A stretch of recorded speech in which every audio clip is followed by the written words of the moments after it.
welcome to my dirty little hands. And today I'm going to show you why we want colorful sprays to begin with in junk journaling. Well, we have all these book guides, and this is a fun thing that we can do with the sprays and some old book guides and some stencils. This one is my favorite. Some turn out better than the others. I've oversprayed in this one, as you can see, and in others, just the color wasn't as rich. So we're going to try purple today because it's the one I grabbed. And I have my stencil laying down. It wouldn't go all the way into the book, so I, as a crafter, thought, why can't I just make it my own? And I cut it so it would go all the way to the edge there instead of having the dots hanging off and then having this blank space. So here we go. And just spray. Probably going to get all my spray bottles dirty, but that's part of crafting, I suppose. And I probably oversprayed that one. Just got a little spray happy there, and then close it. Give it a smoosh. And I did learn this from Pam at the Paper Outpost, so if you like this, go to her video and definitely give it a watch.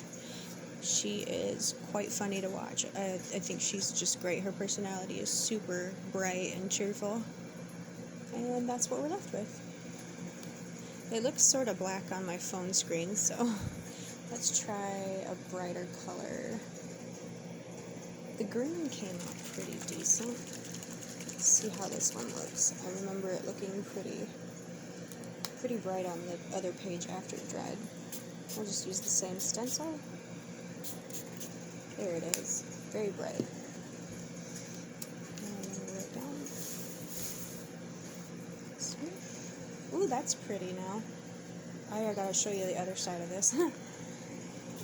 What happened with the purple and the green. Happy accident. Oh, look how neat they look together. I wish you could see the purple the way I can. Through the phone it definitely looks more black, but it's more of a vibrant purple in person. And I threw my bottle on the floor, so I have to pick that up. Sorry about that. So, what did I use to make these sprays for way cheaper than you can buy them at any store or online? I went to Amazon and I picked up this bottle or these bottles for $10. They didn't come with a sticker or anything that told me who the seller was, so I'll just show you where I got them on Amazon, which seller. There we go, and I'll try to leave it on there long enough so you can screenshot it. Hopefully it comes through. It's brand EACCEXPERT, Expert? I'm not sure. Hopefully it's clear on the screen. If not, I will also include it in the description below. I'll type it out. I don't know how to link stuff for Amazon yet, so I apologize about that. But that's about the best I can do for you there. But it's about $10 and you get 24 bottles, I want to say it said it had. 24, okay. And it's just these little spray bottles. They all come with caps, the sprayer, and the bottle. So pay attention when you're buying them, because you might be just getting the cap or the spray bottle or the spray, and you'd be very disappointed when it arrives and it's only part of it. But they do sell parts of them instead of just the full bottle, which I'm not sure who needs that, but I'm sure there's someone out there that has the use for them. Makes sense for them. Anyway, how did I get these colors so cheaply? Yes. Well, I brought out the food coloring that I received from my mom when she stopped decorating cakes. And she gave me all of her old colors. So mine are very old, and you might have a better time mixing yours than I did mine. Mine I had to shake for a very long time. I just mixed them with water in each of these bottles and then shook the bottle until I saw no more chunks, or I filtered it out with a coffee filter if there were chunks. Or just pour most of it out and then rinse the bottle out to rinse the chunks out. That's an option if you don't have coffee filters or you don't want to go buy coffee filters. You just pour it almost all the way out into another bottle, and the chunks will be at the bottom. They'll be settled at the bottom because they're heavier than the rest of it, and you'll be able to rinse that bottle out to get rid of those chunks. But that was really the only trouble I had with it. Other than that, it's very easy, so I didn't think I needed to show you the process. And besides, I already had all these mixed up, so I wasn't sure what I would mix up because I have all the colors. But I will show you how these colors turned out in case you happen to have these colors or you're thinking of purchasing these to make lots of spray for a long time. Because honestly, I didn't use that much out of these to make my spray bottles. Even if you had to buy this part new, it would be cheaper than buying the craft sprays by far, because you would get so many bottles out of these. So let me just turn these all so that in case you want to screenshot the exact colors, if you really, really like a color and you want to duplicate it, you'll be able to.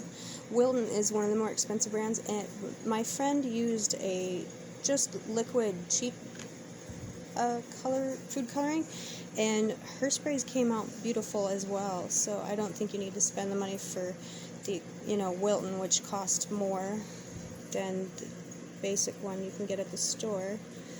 But those are the colors. So if it says green, I just used straight up green. I didn't mix any of them for the straight colors, and including the pink. The only ones I had to mix was the purple and the brown. So the purple is blue and red. It wasn't exactly half and half. I don't remember what it was, but I mixed up the red and then I mixed up the blue. Then I just poured both of those into a bottle. And that's why my red is so low, is because I used my red to make my brown as well. So I'll just show you what the purple looks like.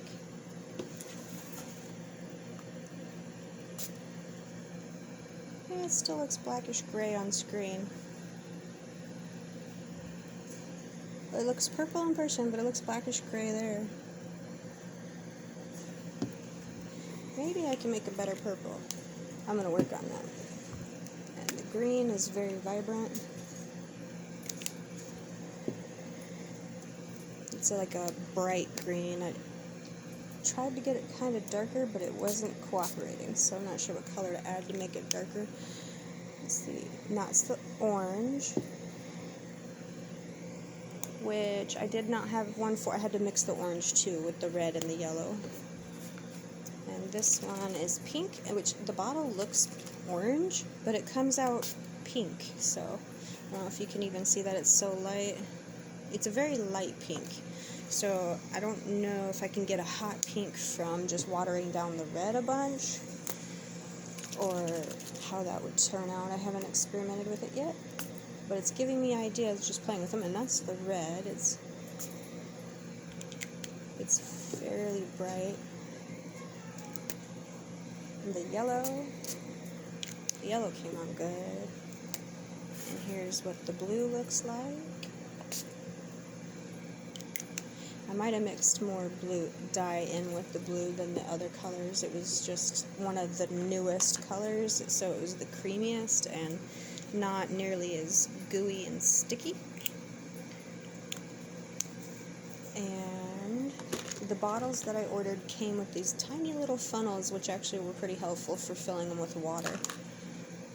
And then I just used toothpicks to dig into the pot of color food dye, because the food dye comes in these little tubs, and it's like a gel. Actually, it's not like a runny liquid like the ones you get from the Walmart's cake decorating aisle. It has like a couple candles, and then they have the liquid food dye in a box. You get like 4 colors in a box. Those ones are liquid, but these ones, the more expensive ones like this, are not. So if you have any cake decorators in your life that don't decorate cakes anymore, ask them if they still have their food coloring, because it might turn out that they do and they don't need their stash anymore, and they might be willing to gift them to you for your crafting. Some people are just happy to see someone else get use out of something. This is the purple, and it's, now that it's drying, it's really showing the purple, and the black is kind of running to the edges, so, or the blue, I guess.